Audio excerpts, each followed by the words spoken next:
السلام علیکم ورحمۃ اللہ وبرکاتہ۔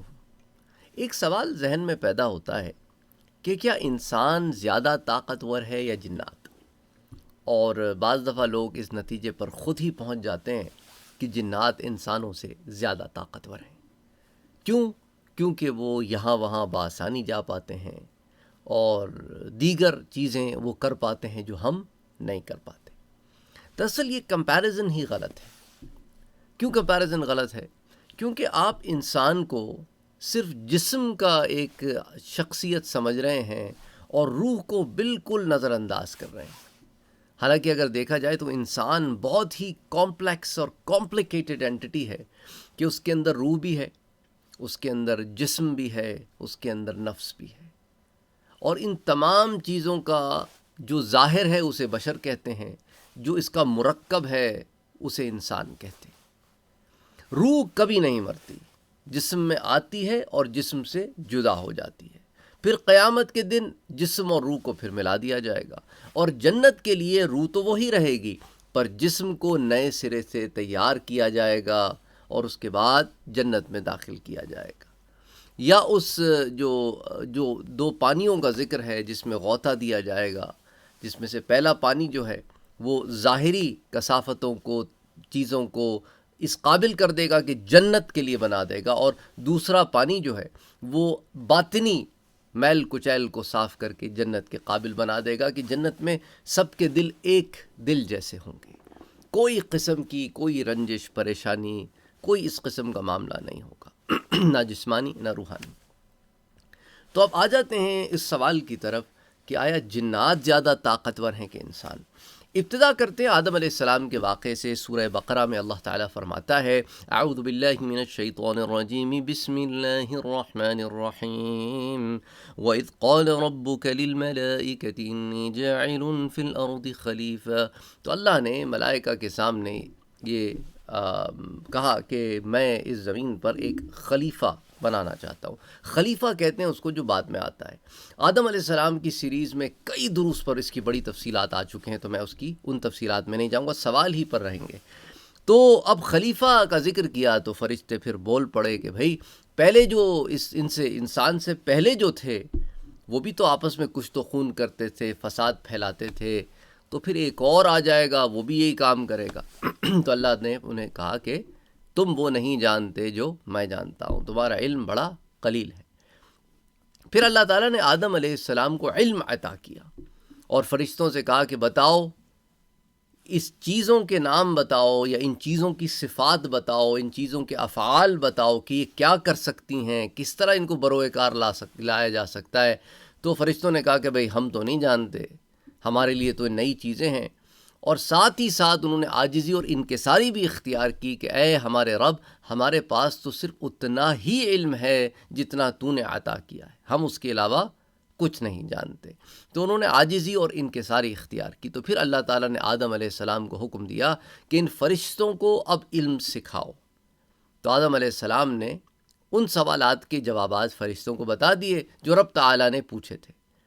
تو پھر اللہ تعالیٰ نے تمام کو انکلوڈنگ دا شیطان ابلیس کو، جو اس زمانے میں ملائکہ کے ساتھ ہوا کرتا تھا، حکم دیا کہ آدم کو سجدہ کرو، یعنی اپنے آپ کو سرنڈر کرو کہ یہ اشرف المخلوقات ہیں، اور اب تم لوگوں نے ان کے آگے تابعداری اور اطاعت کا مظاہرہ کرنا ہے، سرکشی نہیں کرنی ہے۔ ویسے تو فرشتے معصوم ہوتے ہیں، کرتے سرکشی تو کر ہی نہیں سکتے فرشتے، لیکن جنات بھی چونکہ شامل تھے ان میں، نا ابلیس شامل تھا، تو اب فرشتے جو ہے وہ تو تابعدار ہوتے ہیں، انہوں نے اللہ کے حکم کی اتباع کی، لیکن شیطان اکڑ گیا۔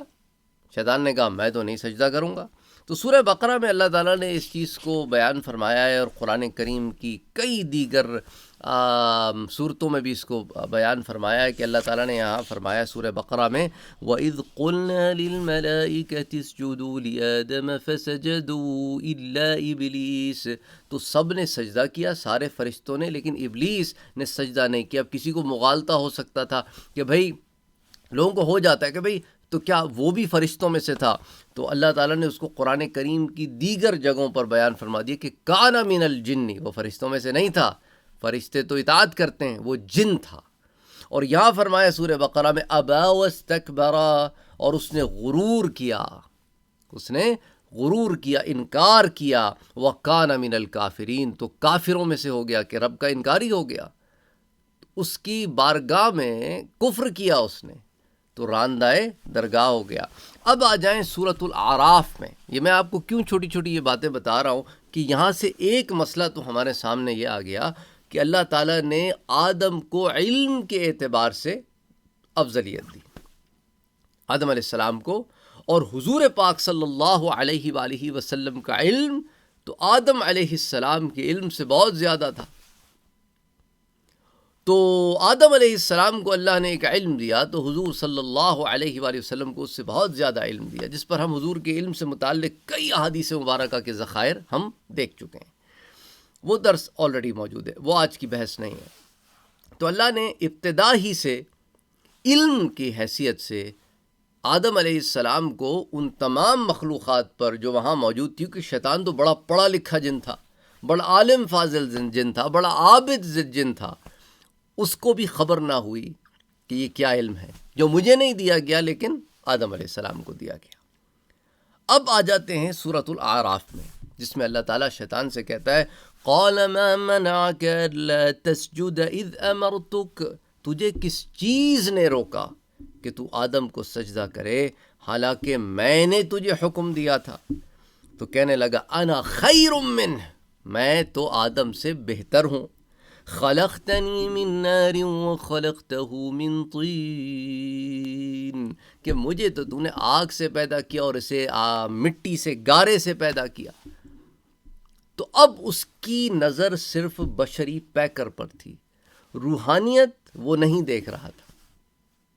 وہ روحانیت کیا ہوتی ہے وہ بھی میں آپ کو بتاؤں گا ابھی، اس لیے ذرا آہستہ آہستہ میرے ساتھ چلیں تاکہ ہم اس مقام پر پہنچیں تو آپ کو پتہ چل جائے کہ اللہ نے علم کے اعتبار سے انسان کو اشرف کیا، لیکن جو شیطان تھا اس کا زاویہ، اس کی سوچ، اس کی نظر صرف ظاہری بشری پیکر پر رہی کہ یہ تو بشر ہے، اس کی ظاہری تخلیق تو ایسی ہے اور میری ظاہری تخلیق تو ویسی ہے۔ وہ اپنے آپ کو تو کمال دیکھتا رہا اور انسان کا جمال نہ دیکھ سکا۔ تو اللہ تعالیٰ نے جب اس سے پوچھا تو اس نے یہ کہا، تو پھر اللہ نے اسے راندائے درگاہ کر دیا۔ قال فاهبط منها فما يكون لك أن تتكبر فيها فاخرج إنك من الصاغرين، تو فرمایا تو بہشت سے، جنت سے اتر جا، تجھے یہ شایع نہیں کہ غرور کرے، غرور و تکبر تو کرتا ہے، کس بنا پر؟ نکل جا یہاں سے، اصل میں تو ذلیل ہے، تو چھوٹا ہے، تو جو اپنے آپ کو بڑا سمجھتا ہے تو اصل میں چھوٹا ہے۔ تو اب یہ بات یہاں ہو گئی، تو شیطان جو ہے، جو جنات کو ریپرزینٹ کر رہا تھا، دراصل اللہ نے کیا کہا کہ تو چھوٹا ہے، اور آدم کو اللہ نے علم بھی دی، اللہ نے آدم علیہ السلام کو علم کے ساتھ ساتھ نبوت بھی دی، پھر آدم علیہ السلام کے بعد اولاد آدم میں رسالت بھی رکھی، اور جنات کو نہ نبوت دی، نہ رسالت دی، نہ ان کتابوں کا علم دیا جو انسانوں کو دیا۔ تو با اعتبار علم اللہ تعالیٰ نے انسان کو ایک فوقیت بخشی، لیکن یہ ایک واحد فوقیت نہیں تھی، اور پھر وہ انسانوں میں درجات رکھے جو جنوں میں نہیں رکھے۔ مثال کے طور پہ نبوت و رسالت کا درجہ وہ اللہ نے انسانوں میں رکھا۔ حضور اکرم صلی اللہ علیہ وآلہ وسلم جو تمام مخلوقات میں سب سے افضل ہیں، آپ کو بھی اللہ نے انسانوں میں پیدا فرمایا۔ قل انما انا بشر مثلکم، میں بظاہر تو بشر ہوں تمہارے ہی جیسا کہ انسان ہوں، لیکن میری طرف وحی آتی ہے جو امتیاز ہے۔ اب آ جائے روحانی طاقت کی طرف کہ انسان کی روحانی طاقت کیا ہے، اس کو بھی اللہ تعالیٰ نے قرآن کریم میں بیان فرمایا ہے، اور وہاں پر بھی جنوں کے موازنے میں بیان فرمایا ہے کہ ایک ہی جگہ جن بھی موجود ہے اور اسی جگہ انسان بھی موجود ہے، اور انسان کوئی اللہ کا نبی نہیں، اللہ کا رسول نہیں، کہ وہ اللہ کے نبی اور رسول تو بہت اعلیٰ اور عرفہ مدارج پر ہوتے ہیں، ایک عام امتی موجود ہے، اور وہ بھی امت محمدی میں نہیں، بنی اسرائیل میں سے، کیونکہ امت محمدی کے اولیاء صحابہ تابعین تبع تابعین وغیرہ تو بنی اسرائیل کے تبع تابعین صحابہ اولیاء سے اعلیٰ ہے. تو بنی اسرائیل کے ایک ولی کا قصہ اللہ نے بیان فرمایا کہ اس کی روحانی طاقت جنات کی طاقت سے بہت زیادہ تھی. تو اللہ تعالیٰ نے سلیمان علیہ السلام کے واقعے میں سورۃ النمل میں اسے ارشاد فرمایا کہ سلیمان علیہ السلام کے پاس جب ملکہ آ رہی تھی، ملکہ سبا بلقیس، تو سلیمان علیہ السلام نے کہا قال یا ایھا الملأ ایکم یأتینی بعرشها قبل ان یأتونی مسلمین. تو سلیمان علیہ السلام نے کہا کہ اے دربار والوں، کوئی تم میں ایسا ہے کہ قبل اس کے کہ وہ لوگ فرما بردار ہو کر میرے پاس آئیں تم ان کی ملکہ کا تخت میرے پاس لے آؤ. اور ملکہ زیادہ دور نہیں تھی سلیمان علیہ السلام کے شہر سے. تو قال عفریت من الجن انا آتیک به قبل ان تقوم من مقامک وانی علیہ لقوی امین. تو وہ ایک جن تھا بڑا قوی ہیکل طاقتور، عام جن بھی نہیں. عفریت جو ہے نا، بڑے زبردست جن کو کہتے ہیں، جو طاقتور بھی ہو، زوراور بھی ہو، اور بڑا اس کا جنوں میں مقام ہوتا ہے، اور شریر بھی ہوتے ہیں عفریت. تو قال عفریت من الجن، تو وہ جنوں میں سے عفریت تھا، وہ کہنے لگا انا آتیک به قبل ان تقوم من مقامک. تو وہ کہنے لگا اس سے پہلے کہ آپ کا دربار جو ہے وہ برخاست ہو، ختم ہو، میں وہ تخت آپ کی خدمت میں لے آؤں گا. وَإِنِّي عَلَيْهِ لَقَوِيٌّ أَمِينٌ، اور اس کو اٹھانے کی طاقت بھی میں رکھتا ہوں اور امانت دار بھی ہوں، کہ ایسا نہیں کہ تخت اٹھانے کے لیے یہاں سے جاؤں پر تخت ہی نہ لے کر آؤں، راستے میں کہیں چلا جاؤں، یا لاتے لاتے اسے کوئی ڈیمیج پہنچا دوں جلدی کے چکر میں، تو آپ مجھے امانت دار بھی پائیں گے. تو سلیمان علیہ السلام اس سے بھی جلد چاہتے تھے. قال الذي عنده علم من الكتاب، تو سلیمان علیہ السلام کے دربار میں ایک انسان بھی تھے جن کا نام تفسیر کی کتابوں میں آتا ہے، اور پیران پیر حضرت عبد القادر جیلانی رحمۃ اللہ علیہ نے بھی ان کا نام لکھا ہے، اور پھر حدیثوں کی کتابوں میں بھی وہ نام آتا ہے، آصف برخیہ. تو آصف جو ہیں وہ انہوں نے کہا کہ میں آپ کے پاس جو ہے، ان کو اللہ نے علم دیا تھا. قال الذي عنده علم من الكتاب انا آتيك به قبل ان يرتد اليك طرفك. تو انہوں نے کہا کہ آپ کی پلک جھپکنے سے پہلے میں اسے لے آؤں گا. تو وہ جو اللہ نے علم عطا کیا تھا نا انہیں، وہ علم جو ہے، اب سوچے کہ ایک امتی کا، بنی اسرائیل کے ایک عام امتی کا جو صالحین میں سے ہو، اس کا علم اگر یہ ہے تو سوچو کہ انبیاء کا کیا علم ہوگا، رسولوں کا کیا علم ہوگا. اور سوچو یہ روحانی طاقت ہوتی ہے، جسمانی طاقت نہیں ہوتی. یہ جو شیاطین ہوتے ہیں نا، ان کا جو ذہن ہوتا ہے وہ صرف ظاہر پر ہوتا ہے، اور جو اللہ والے ہوتے ہیں ان کی نظر باطن پر ہوتی ہے، ان کی محنت باطن پر ہوتی ہے. تو اللہ تعالیٰ نے جو آدم علیہ السلام کی تخلیق فرمائی نا، تو روح کو ایک قوت دی، ایک طاقت دی. اور یہ روح کی طاقت اور قوت ہے کہ جب قبر والے کو آپ جا کر سلام کرتے ہو، تو روح جو علیین میں ہوتی ہے، ملائے اعلیٰ میں ہوتی ہے، اس کے لیے وہاں پہنچ کر جواب دے دینا یا وہیں سے جواب دے دینا مسئلے کی کوئی بات ہی نہیں ہے. یہ روح کی طاقت تھی نا کہ موسیٰ علیہ السلام قبر میں کھڑے نماز بھی پڑھ رہے ہیں، صحیح مسلم کی روایت ہے. بیت المقدس میں میرے پیارے نبی پہنچتے ہیں تو موسیٰ علیہ السلام ہیں موجود، اور موسیٰ علیہ السلام آسمانوں میں بھی موجود ہیں. یہ روح کی طاقت بتا رہا ہوں میں آپ کو. اس کو وہ شیطان سمجھ نہیں پایا. تو یہاں پر بھی یہی اس نے کہا کہ آپ کی پلک جھپکنے سے پہلے لے آؤں گا. فَلَمَّا رَآهُ مُسْتَقِرًّا عِندَهُ قَالَ هَذَا مِن فَضْلِ رَبِّي. تو سلیمان علیہ السلام نے جب تخت کو اپنے سامنے دیکھا ایک پلک جھپکنے میں، تو پھر اس کے بعد کہا کہ یہ تو میرے رب کا فضل ہے. اللہ والے تو یہی کرتے ہیں، جب کوئی اس طرح کا معاملہ ہو جائے تو فضل کی نسبت رب کی طرف ہوتی ہے. لِيَبْلُوَنِي أَأَشْكُرُ أَمْ أَكْفُرُ. کہ میں شکر کرتا ہوں یا کفران نعمت کرتا ہوں، یہ مجھے آزمائے میرا رب تو میں تو شکر کرنے والوں میں سے ہوں۔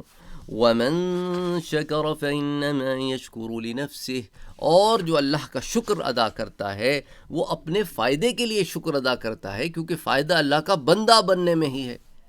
جو کفر کرتے ہیں، جو غرور و سرکشی کا راستہ اختیار کرتے ہیں، وہ تو شیطان کے راستے پر چلتے ہیں اور ان کا ٹھکانہ جہنم ہے۔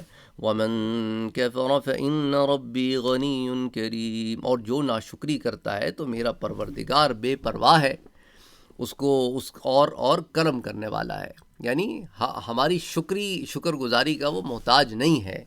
تو بہرحال کہنے کا مقصد ہے کہ قرآن کریم کی ان آیات کو میں نے آپ کے سامنے اس لیے رکھا تاکہ آپ کو پتہ ہو کہ روحانی طاقت کیا ہوتی ہے، اور جب یہ سمجھ میں آ جائے کہ روحانی طاقت کیا ہوتی ہے، پھر یہ باتیں سمجھ میں آ جاتی ہیں کہ اولیاء اللہ کی روحانی طاقتیں کیسی ہوتی ہیں۔